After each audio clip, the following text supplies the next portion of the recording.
Hello, everybody, and welcome to our coverage of episode 37 of Ninjago Masters of Spinjitzu. This episode is called Versus, and quite an accurate title it is. Yeah, that's for sure. As per usual, you can find the link to the episode in the description below, uploaded in two parts by the same person that has uploaded the prior two episodes, Curtis Chung. Or Ching, I'm not sure how to pronounce your last name, but I heard thank you very that much. these episodes were on Cartoon Network. Yeah, supposedly. I don't know where, but not in America. Oh, In some other country. oh. Probably Canada. Yeah, stinking Canadians. They usually have been getting the Ninjago episodes first the last couple seasons. But no, anyway. Alja, would you mind giving us a brief recap of this episode? You said brief, so now I'm required to make it shorter. Well, it's whatever. I just said that because, you know.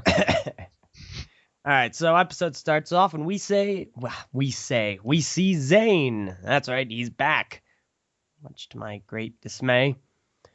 Antics immediately ensue. He loses an arm, meets a dragon, which I assume is going to be the set later, and wakes up. It's all dream. We finally see Zane speak in the metal and wardrobe for the first time in the new series. He talks to Pixel. He's chained up. He doesn't know what's going on. He doesn't remember pretty much anything except for Pixel. And they have a quick conversation. He needs to escape. Fast forward, and we have... You know what? Just take off your shoes and socks and go walk barefoot on a bunch of flaming coals. And I think you're going to have a better time than listening to more Nia-Cole-J relationship banter. Flaming coals. Ha ha ha. Nice Dang pun. Nice pun. Not even intentional. So she is boring the audience, represented here by Sensei Wu, when they decide suddenly, well, Nia, you need to go away, so go find the ninja. And apparently they were talking about it a lot behind the scenes that we just didn't see. But they get her out of there, so sweet. Fast forward to the cafeteria of the tournament where antics are ensuing with the, what is it, creamy bagels? Biscuits. You gotta have the biscuits. Yes. So they're discussing, they're talking. Jay and Cole are having an argument when they think everything is okay, but a tournament then begins where people have to fight. And it's bracketed. And there are 3 fights. Master of Smoke versus Kai. Master of Nature versus the Master of Mind. Nero. Like that was a clever name. Gosh dang it. It's very and clever. The Master of Speed. And the Master Speed versus Gravity. Long story short, antics ensue. Of course. Mind beats nature. Smoke is obviously beaten by Cole. And by Kai. Dang it. And Gravity is beaten by Speed. Somehow. What do you mean? No one can beat Griffin Turner. He's 3 fast, 5 you. Yeah, I'm going on. So that's how that goes. The ninja try and get Nero. Gosh dang it. I swear that name. It's To help them find and locate Zane so they can get off the island quickly. And the guy looks into their minds and see what they have planned. You know, the elemental powers being taken away and whatnot. Skip on over to Zane. He's breaking out of his chains to try and get to Pixel. That's great. Skip back. We're looking at Mind Guy. And he briefly reads the mind of the German guy. Klaus. Yeah, German. But is unable to break up the now starting fight between Jay and Cole. Because apparently that's now going to be an arena battle. Thank goodness we can get all this anxiety and all these issues just out of the way. Be great fun and whatnot. So, mind reading guy informs them that apparently they're taking all the elemental powers for some spell. Calling it right now, it's to revive the Anaconda. No, it's to revive the other villains. Yes, of course, it's the Anaconda.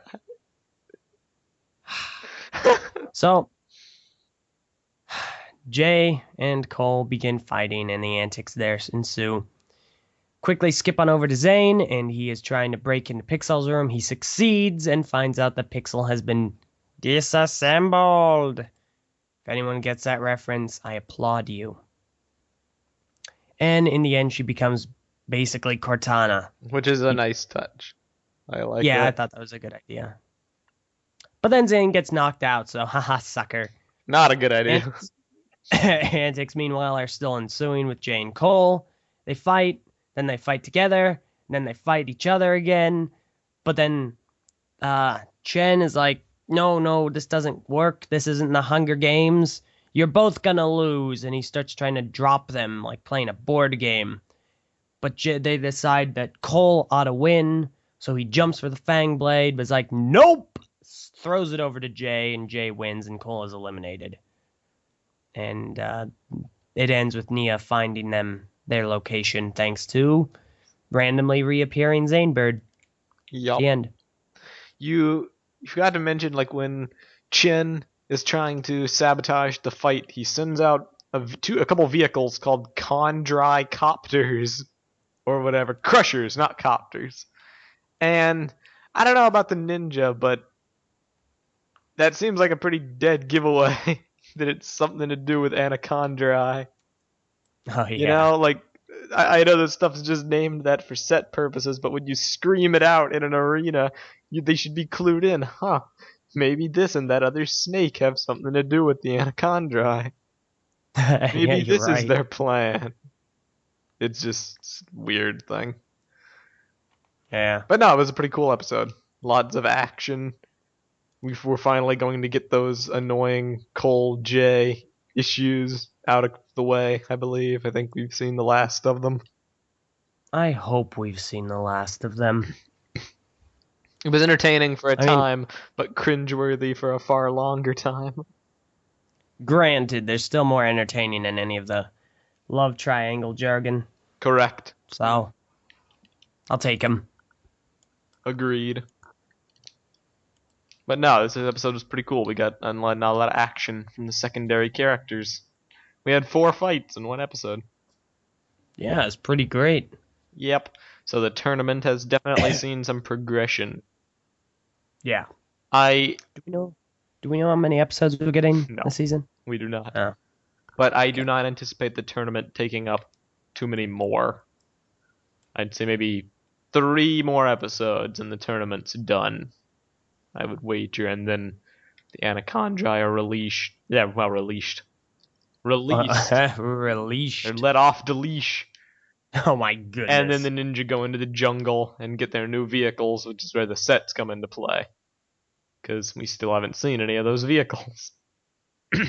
Zane totally builds them. It's possible. What I want to know is where the titanium dragon comes into play. Same place that the golden dragon came into play. Deus Ex Machina. Yeah.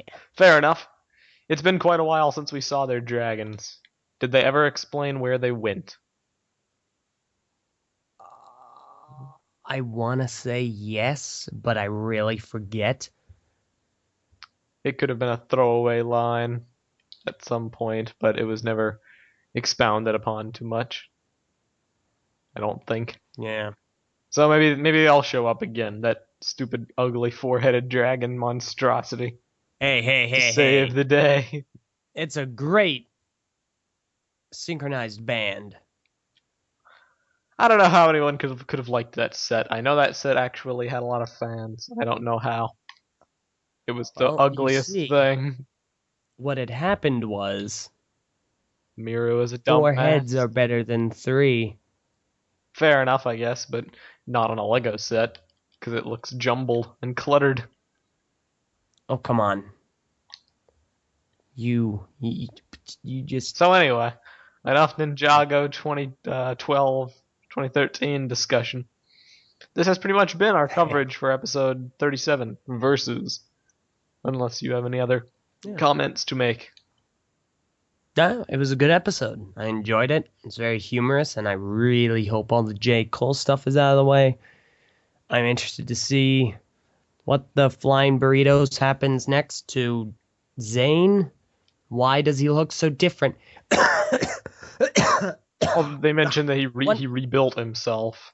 Yeah, okay, that's what gets me. You don't know. No. We saw him get blasted to smithereens. He was half a face when the Overlord was done with him. He was nothing. He was a computer. Well, I mean, Oh, his consciousness went into the Digiverse. The Overlord got himself a new body because his consciousness was preserved. Presumably, all Zane had to do was use the factory to build a bootleg Nindroid body. Yeah. Now, okay, because whenever I think of someone rebuilding themselves, I just think of Bionicle and Tahu like piecing himself together on the beach. Like, no, Zane, you did not do that. But then I realized It would be the factory. pretty easy.